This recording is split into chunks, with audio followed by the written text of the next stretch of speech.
really cheap, cost-effective roll of the dice? For us, the key thing is more or less tied to the critical mass when the actual game is launched. Also, the fact that the trail that we've set out in itself is there to show that you can bring on board things like branded content, product placement, and all the rest to further the actual experience. And I know the people who funded this are definitely looking at that as an outlet. We also made sure that it starts very, very small. We can't burn ourselves out too quickly. And the product that the two products we're offering, the prizes, have no tie-in with the actual end product. And secondly, the prizes to a certain degree will attract a considerable amount of attention, which we don't want to start out with. But the long trail that we set out is beneficial to the actual the funder, because they can actually then embed various things along the way, and for people to find the tail end gold, they have to walk the whole path.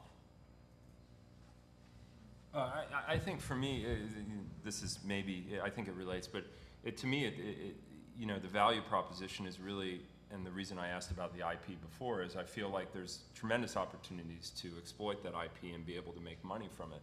And I think in terms of looking at marketers, hopefully what it moves towards is more of a product placement relationship as opposed to the marketers solely paying for the property and them owning the property. So what I'm interested in is terms of creating formats which can be self-sustaining in some particular way. So then at that point, I can do what I want to do with them, operate the way I like to, and then have some ownership. Because when you hear how people are building these very expansive things around certain story worlds that didn't even exist, I think that there's room to have some type of share off of what those, what that IP could be moving forward. So to me, I think that it seems like more of a business-related question, but I think it's core to the fact of how do you actually fund these things, and where does a marketer see value, Evan, before you answer, I just want to make sure you guys think real hard about whether you're happy with these answers, whether you want a follow-up question, and other questions that it might lead to, because, oh, look, we've got one already. We have questions. Yeah. Yeah. Hold on. Microphones? Oh, you've got a mustache? Okay, well then I'll quickly give my answer while this is going on. I'll butt in, which is that I really see it as like a multiplier that's going on there, which is that you can get hundreds of millions of people to look at, a billboard, but how much do they carry with them from that? And the answer I'll take from it is, the level of engagement gets multiplied by the number of engagement. You can just hold it up to your face. Yeah, that's fine. It looks great.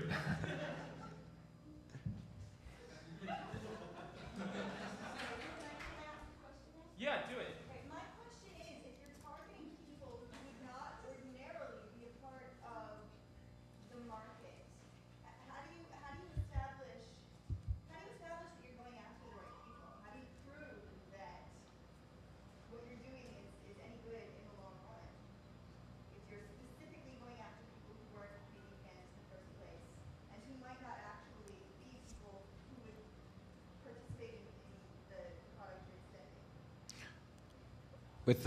With both the properties, at least that I was working with, what we were looking for was things like bump in the ratings, any kind of response based on, did you watch the show because you were playing along with one part of our campaign? And we were really, really looking for people to say, I wasn't a fan before, but now that I'm participating in this, I'm really intrigued, or I want to see the next episode, or I want to buy the pay-per-view event, or I want to know how Sarah Connor gets away from the Skynet agents. We saw enough of those that we were able to very easily show the client that things like that were happening in a very significant manner. How much time do we have left? 0 minutes. Yeah, none at all. But do we have time for Brian's question? Brian, who should be up here on this panel, by the way, it's really in the hot seat. I just want to hear, less Only if it's a mean question. You can't wear the mustache. Okay, all right. Let's assume for a moment that ARGs are no longer the flavor of the week because all they do is get the existing customers excited. Thus, they're not marketing. Will you guys still make ARGs, or are you done with the genre now? Nice. All right. I mean, I think it depends. No.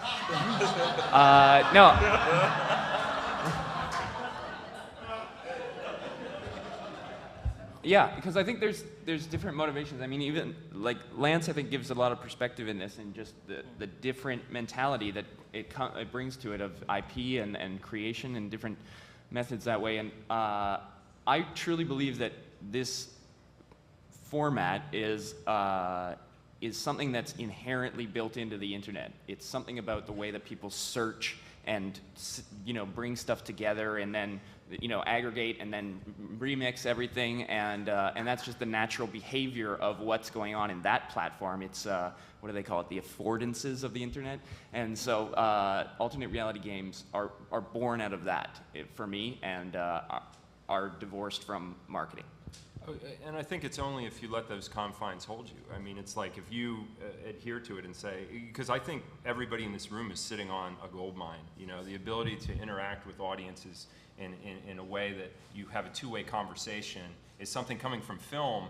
It's like so refreshing. It's like this organic thing that's just growing and it's massive. And I think, I'll just continue to do it. I write it into all my films now. The whole idea is, to me, it's just a natural extension. It's where everything's headed. Marketing, whether they think it's a flavor of the week doesn't make a difference to me. I'm going to just keep doing the same thing that I want to do. It doesn't matter, I mean, I think it's an extension of program making. From my background, you build a story, and when you broadcast things, 9 times out of 10, either people are going to jump channel if it's of no interest to them whatsoever. As long as you've got the right threads and the right elements in there, there's a chance you may be able to catch a few more eyeballs. And I mean, television, the media itself has moved on. I mean, there's a time when everyone thought reality games were the flavor of the day, and they're still going, but I personally think they're pretty dead. Sooner or later, you will see a lot of branded content and product placement come into this. Thus, they'll fund the projects, they'll make sure they work, and it's up to us to bring the creativity to the table and interpret whatever the message is. It's a bit like having a glass of water on the table on a hot day and to be able to just drop a business card in the middle of it. If you're thirsty, take the brand. I think, just to wrap that up, I think alternate reality games as a name might go away, but it's not like suddenly people are going to go back to, I really miss boring advertising. I really miss when it was like a snore fest and I didn't really care about it and it just showed up on my TV. So the name alternate reality game may go away, but making interesting experiences for people to participate in, that's not going to ever fade. Wonderful. Thank you, everybody, for appearing on the panel. It's been great. Excellent job, guys. Even you. Thank you, everybody. We're taking a break. We only have 10 minutes for a break. We have some coffee over here if you guys want some coffee really quick. 10 minutes, and then we'll get right back into it.